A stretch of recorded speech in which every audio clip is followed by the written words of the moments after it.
New doping allegations involving a number of sports people, this time in the UK. To many of us, it's no surprise. There have been so many drug controversies in sport, it's hard to keep up.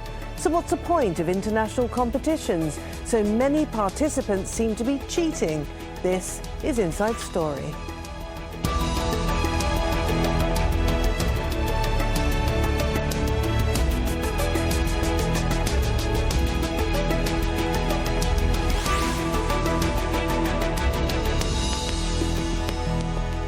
Hello and welcome to the programme. I'm Martine. Now, the world of international sport is big business, driven by an increasing pressure to be the fastest and biggest in any field. And as the stakes go up, so do the number of allegations of doping.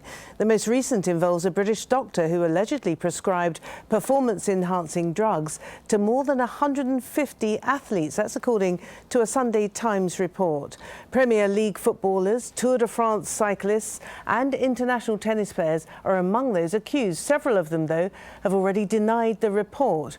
But to many, these allegations, true or false, come as no surprise. Well, doping allegations are becoming increasingly commonplace. Maria Sharapova, she was suspended from international tennis after she recently admitted to using a banned substance. The same happened to US athlete Tyson Gay after he tested positive for a banned drug a few years back. Others include Justin Gatlin, twice banned for testing positive, and of course Lance Armstrong, who we now know cheated his way to 7 Tour de France victories, and he's been banned for life. So why is doping so common? And if so many athletes are already using these drugs, should they be legalised? To talk more about this, we're joined by our guests in London. We have Cleret, Head of Research Policy and Education at the International Centre for Sports Security. In Cologne, we have two-time Olympic gold medalist Kelly Holmes. And also in London, we have Philip Barker, an Olympic historian and journalist. Welcome to you all. Philip, can I start with you as a historian among us? They've always taken drugs, haven't they? Going right the way back to the ancient Greeks when they gorged themselves on meat and took all sorts of potions to enhance their performances.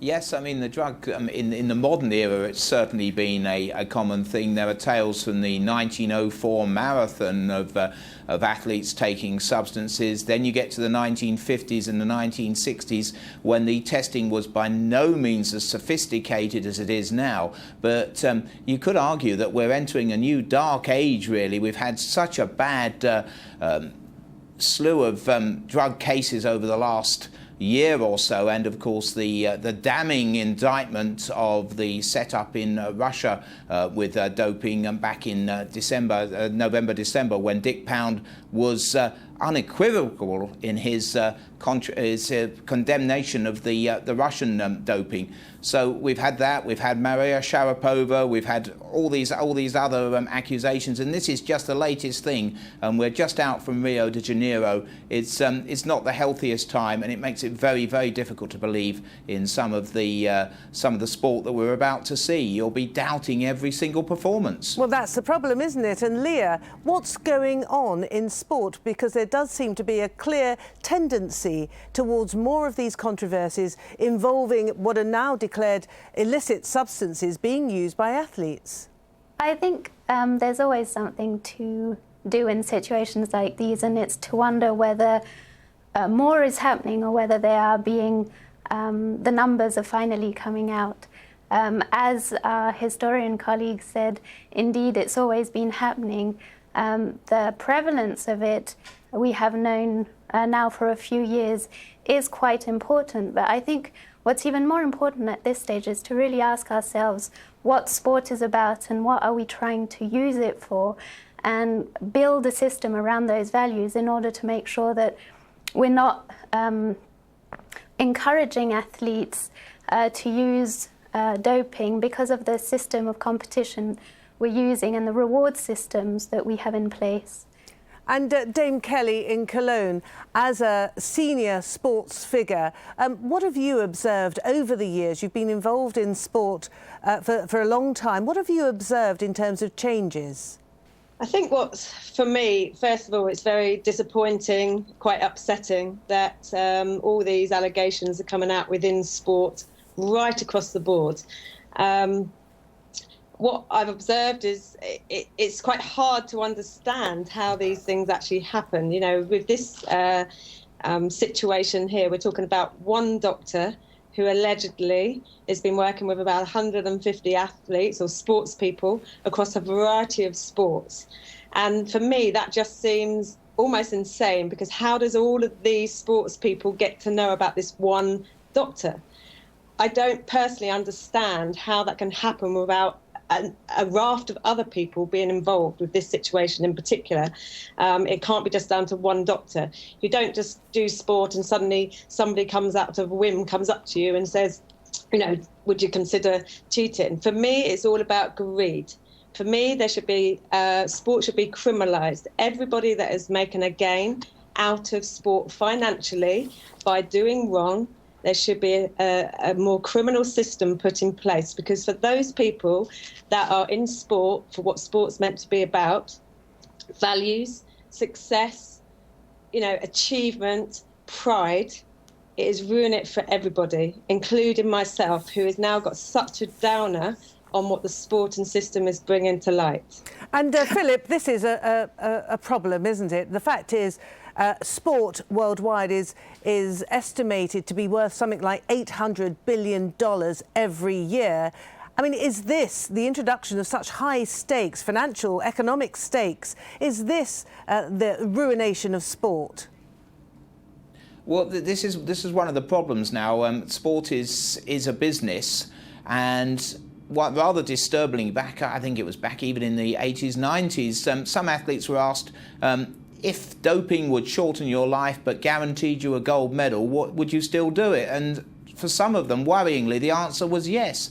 And now you have to be able to trust what's going on in the sporting arena. I can understand Kelly's desolation there, because she was an athlete who gave us such wonderful moments. I was lucky enough to be in Athens to see her gold medal that did the double, and it was a great, exhilarating moment. And so many doping athletes will actually rob clean athletes of that moment. One of the things that is so moving and so emotional is to stand on the podium receiving your medal with the acclamation of the crowd, maybe tears in your eyes. And if somebody is doping, that means that some clean athlete is denied that ultimate moment at the Olympic Games or the World Championships or whatever it is. And Kelly, that's something, of course, that you'll have intimate knowledge of. Presumably you'll know at least some fellow athletes who've succumbed to the lure of doping. What do you think, what kind of personal transition do you think that they've gone through in order to make this very, very serious leap? Well, the thing is, I probably don't understand this whole process, because when you go into sport, you go into sport generally as a youngster who's given the opportunity, whether that's through their parents, through their school, to participate in sport. And then you find a sport that you absolutely love, and you normally love it because you're quite good at it. And for me, sport was what put me to give me who I am now. I got into sport through school, from my PE teacher telling me I could be good and encouraging me like a mentor. I found athletics, and it absolutely opened my eyes to be somebody who could be successful for once in life. And I actually was a good runner. I could just run. And for me, I was created a dream of watching the Olympics when I was 14 years old, and seeing those athletes that cross the line and, getting the goosebumps and seeing them stand on the rostrum with the national anthem played. For me, that's what sport was about. And what I don't understand is, because definitely in my career, my 12-year international career, there have been athletes that have obviously succumbed to drugs, because they're now banned from the sport, who have taken the medal that I should have won and deserved, because of all the hard work, the dedication, the tears, and some joy from the sport that I took part in. And it actually becomes frustrating. But what also I must say is, when you're actually an athlete, you don't necessarily hear about this thing. You have suspicion, because if you're in a sport for a long time, you suddenly see the rise in somebody that's been competing against you, and suddenly they're winning everything and they're winning world records. You're like, where did you come from? And then suspicion comes amongst people, but you never know about it. And this is what I don't understand. Firstly, how do the athletes get to know about this? Who approaches them? somebody else must be approaching them. It can't be this, in this case, again, I'll just refer back to this case. In this case, it can't be this one doctor going around all these different sports and then handing them a business card or something. There's got to be a bigger setup behind it. There's got to be a bigger amount. It wouldn't surprise me if there's, within sports itself, that there isn't some corruption going on. Because actually in athletics in the UK, we have, as far as I know, one of the most robust systems out of competition testing, which means that you have to give 1 hour notice every day of the year to where you will be. So if those testers come to find you, you can do that. In other sports, this does not happen. So until we get a complete spread and generalised testing system in the UK, somewhere, people are lying, hiding, running, whatever they're doing. And this is what I'm wanted to get to the bottom of. I hope this doctor now comes out and says, how has this happened? How did he get to the athletes? How has he been able to administer whatever it is to 150 sports people from all these different sports? I just don't get it. And for me, that makes it even worse, because there's definitely a criminalised situation, and it's all about greed.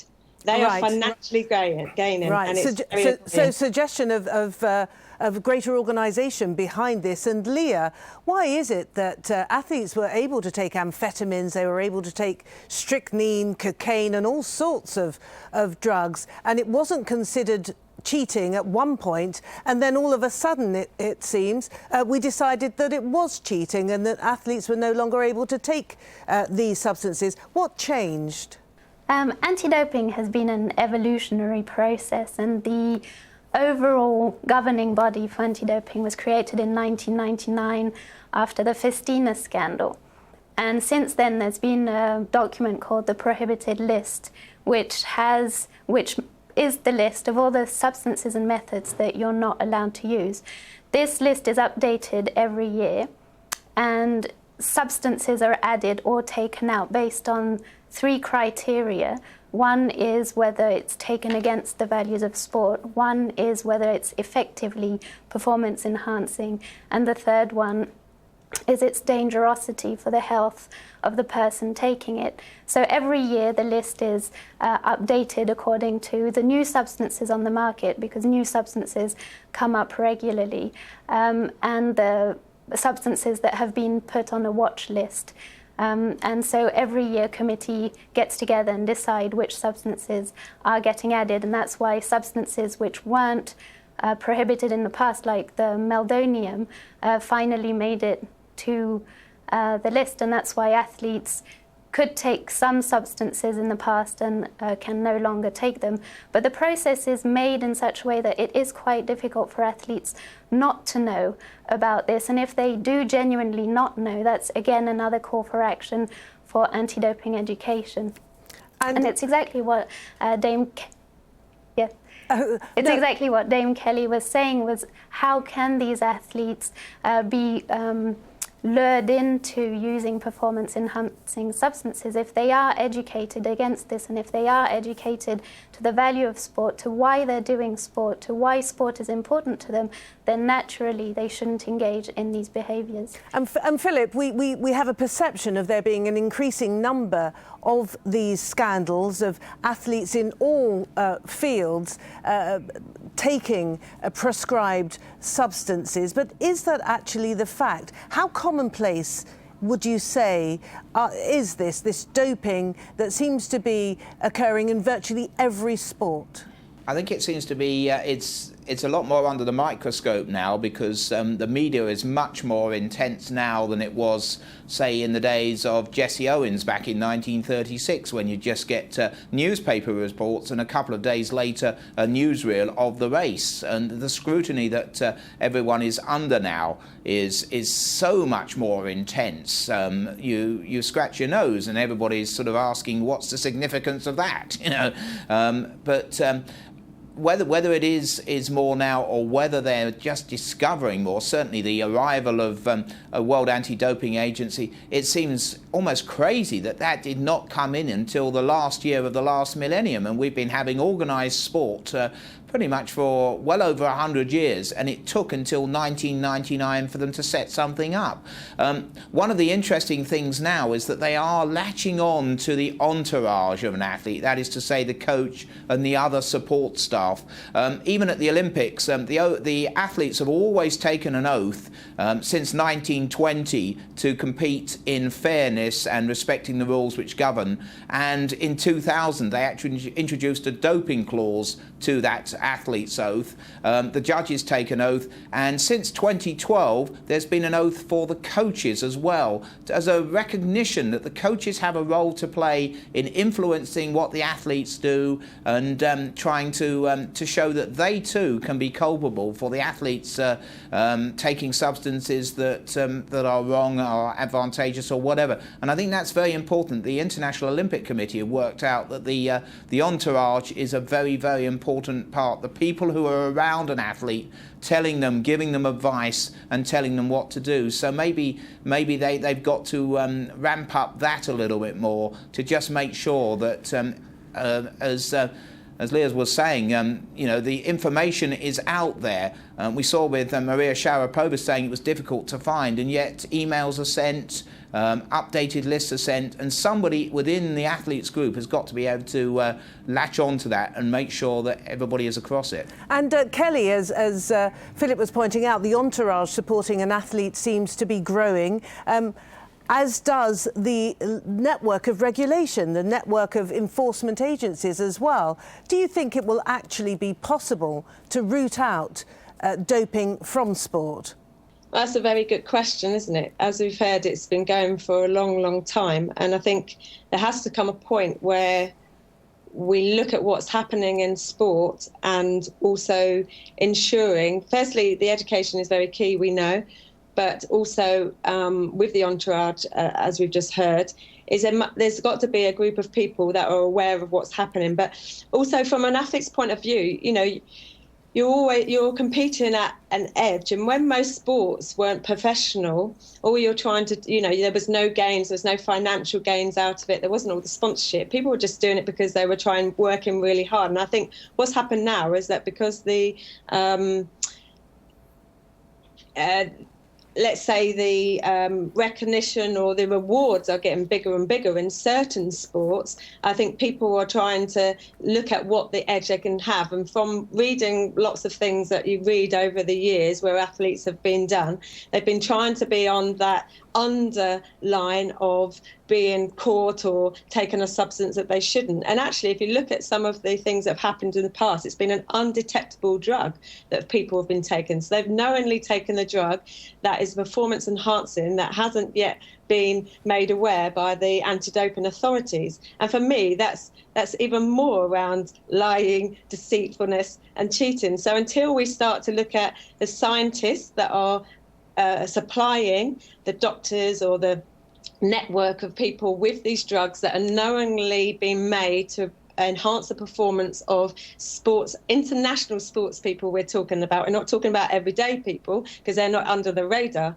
and until we then look at the scrutiny of the doctors, and not just within sports, not just within national governing sports, doctors they must have a code where, I don't even know the word, but they must have a code where, if I know there's a privatised thing, a doctor there can help me out, but, there must be something that a doctor signs up to make sure that they're ethically correct and etc. But if they're actually receiving these drugs from some scientists and then they're giving these drugs out to an athlete or to the team, well, they know they're doing wrong. And for me, it goes deeper than just the athlete taking something to put it in their mouth, because we have to sign to say that we know, that we accept everything that we administer into our body. That is where the bottom end lies with an athlete getting done for drugs, that you are meant to know exactly what goes into your body. So somewhere down the line, you've had a tablet or you've had an injection. So then you have to question who you've got that from. So you've either just gone to that doctor and that's it. Oh, yeah, I want it and tell me how to get away with it. Or you've been administered something that actually you weren't told about. Because at the moment, it's not on that list. Oh, it's fine. It's, you know, so for me, there's just a deeper root and it's going to take a lot longer to unravel. But for me, coming out and all this coming out can only be a positive thing for sport, because then the scrutiny happens. The same with the systematic doping in Russia. That's been happening for years and years and years. I've got athletes in my events that have been done, that have been caught. And that was good that it came to light, because now something has to be done about it. But when we go under the radar and we kind of say, oh, we don't want it coming out because we're in sports. No, that's wrong. And for anyone to say that we should start to legalise drug taking in sport is absolutely crazy, because that's not what sport's about. OK, well, now, Leah, looking a little bit ahead, in a few months' time, we'll be hopefully enjoying the spectacle of the Olympics in Rio. What will be going through your mind? Well, presumption of innocence.